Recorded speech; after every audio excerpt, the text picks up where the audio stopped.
Williams of Baylor with this spectacular catch against Kansas State. Did he tip it to himself on purpose? Oh, no, he mistimed his jump. Okay. That's all he had. That's all he had. Mistimed his jump, tapped the ball on his way down. Not as athletic, but finished it off more athletic. There you go. Nice little push.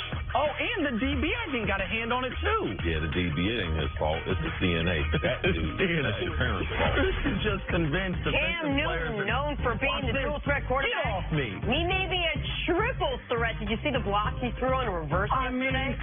Boom. The thing I was impressed at, the defensive lineman was looking at him. It wasn't like Cam surprised him. Get off me. Only quarterback in the league doing that. Only one. You're right. He's looking right at him, and Cam truck sticks him. Sunday Night Football, DeAndre Hopkins with the spin move gets the Texans in field goal range to beat the Cowboys. I thought this thing was going to end in a fumble. So often, something like that, you make all these spectacular plays. Look at how he's holding the ball. Those big, strong hands, man. He's got huge hands. It was a great throw, too, by Deshaun Watson. Just fitting it, just putting enough loft on it. Knew the DB was going to be trying to undercut the crossing route. And hot, man. He doesn't play in the national spotlight a lot, and his quarterbacks have been not very good before Deshaun Watson got there. One of the best talents as a wide receiver in the NFL. All right, moving on to Odell Beckham Jr. now, who had quite the Sunday both on and off the field. Before the game, he was critical of Eli and the Giants' play calling. In the game, he had his first touchdown of the year, a pass to Saquon Barkley, longest pass play for the Giants all season.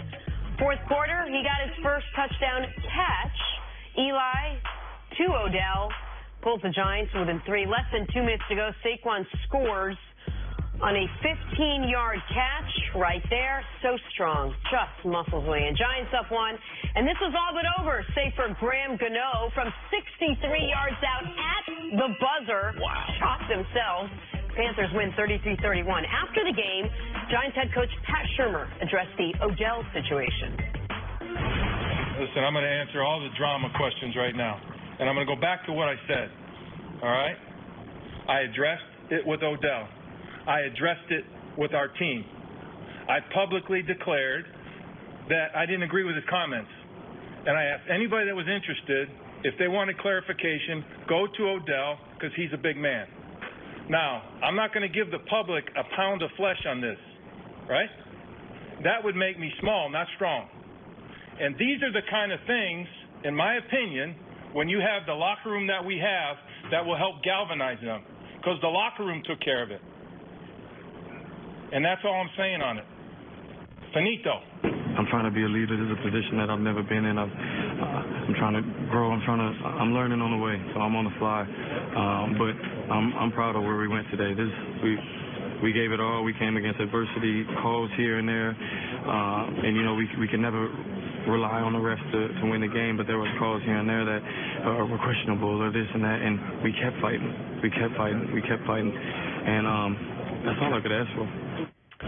Nick, Pat Shurmur may not have given the public a pound of flesh. He may have given them a quarter pound or a half a pound right there. He was clearly perturbed about what Odell said before, to the point where it had to be a conversation. He made him talk to the locker room. What was your reaction to everything that happened with Odell yesterday? Well, my reaction was nothing he said to Josina Anderson was inaccurate. Everything he said was accurate. And Odell would tell you, people saying he needs to keep this in-house, aside from the Eli comments, those were things that had been kept in-house, about wanting to be more creative, wanting to take more shots on offense, wanting to play with more passion. And it didn't take. He has a relationship with Josina. He's there with Lil Wayne, and he appeared to say things that a lot of people think and don't say out loud. He's asked about Eli Manning. In print, the question is Eli Manning part of the problem? And in print, you read, I don't know. If you watch the interview, he says, I don't know. I know Eli's not going to mobile guy. He's not going to get out of the pocket, and then talks about it. But everything he said is true. And I'm not saying one led to the other, but yesterday the Giants offense looked like it can look. It scored 30 points for the first time in 2.5 years. They didn't lose because of problems on offense. Now, Odell made 2 major errors. He had a drop on 4th down, and he had the more major error, the punt return, where he didn't get out of the way, and it goes off him. The Panthers score on the muffed punt. But he also played his best game with his biggest plays of the season. I don't think we can look at his comments and say they were a distraction to the Giants. They hurt the Giants yesterday. That's not why they lost. And I'm not overly shocked by his comments either. Well, I would argue that this being his best game, for one, when you're as talented as him, there's a fourth down possession that they throw you the ball, you don't catch it. It's an easy catch, a very, very simple catch. So that's like a turnover. You touching the ball on the punt, where we've actually put you back as a punt returner, and we have other people that can do this, and you have one of the lowest return averages in the NFL, that's a turnover inside the opposition's 5-yard line. So to think that he was part of the winning, no, he wasn't. He was part of them losing that football game also. Nick talked about Odell's comments, they were the truth. Well, don't nobody care about the truth when you're in team sports. When you're sitting at home on the sofa and you're a fan and you got pom-poms, yeah, you can speak the truth. But when you're in team sports, you can't speak the truth. You know the New York Giants organization, with all the little things about Odell that he's been struggling with the last couple of years, the Giants didn't tell us the truth about Odell. You know what they did? They protected the superstar. And that's the same thing that you have to do when you're sitting down. I don't care Lil Wayne. Like, you don't work for Lil Wayne. You don't work with Joe Cena. You work for the New York Football Giants, and it was your opportunity to let people know that everything is okay. I don't care what the truth about Eli is. You can't tell the truth. I don't care what the truth about the Giants is. You can't tell the truth. The reason why, because it does not help the Giants win. I like what Odell said after the game. You know something? I'm learning this. He's learning how to be a leader. And sometimes you make mistakes. And that was a huge mistake. You do not go to your veteran players and expect them to make your job more difficult.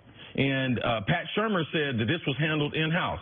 That means probably someone like Snacks Harrison, after seeing the interview in the morning at the hotel, that they went up and talked to Odell and said something to him. Night before. They addressed it the night before. And that, or the night before. It was leaked out. It would be on Twitter that this was going to be on there. So typically, guys on the team will say something. So Odell is a huge part of what they're doing. And he had an opportunity to take care of Eli, take care of Pat Shurmur, take care of Dave Gettleman, because this team is not real talented. And take care of the team the same way the team, when they don't say everything that they know about you to be true. It's a partnership, all right? The organization's not going to say anything bad about you, and you're not supposed to be saying anything bad about the organization. It's not a matter of is it true. Of course, there's truth in every organization. Well, meanwhile, with Odell playing these 5 games, the New York Giants are suddenly 1-4.